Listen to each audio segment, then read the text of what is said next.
preposterous. That's because they're committed preposterous. to not eating meat, so they won't eat the steak. So you're expecting something absurd in making the suggestion, right? So over time, this has gone down in usage. But I don't know that the value of the word has gone down, just the use of the word, because I think these days more and more preposterous things are being To control you. But probably isn't, but never mind. Okay, so John, look, I've said this most weeks, so I don't want to keep referring to the circumstances we're in, but we're in them. I understand toilet paper's back, but you know, I come from a tradition, a Pentecostal tradition, which is a very noisy religion. Yes, a crowd religion. Well, you can call it that. Now, you come from a no-crowd tradition. No, you come from a very quiet... A less crowd, and there is still the Sunday and even weekday gatherings of the gathering of the people.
to God to make this into a fabulous evening that I hope has really blessed people. Thanks. Oh, that's great. Thanks. Thank you for having me. Okay. Yeah. Give our love to your family. Bless you. Certainly will. Great, Yes, thank bless you. you. Good night.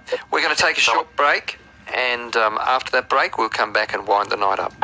Much has changed in the world recently, and as a free service to business sponsors who are still open and trading for business, 1079 Life brings you the following helpful information. Classic Aussie restorations make your car look new again and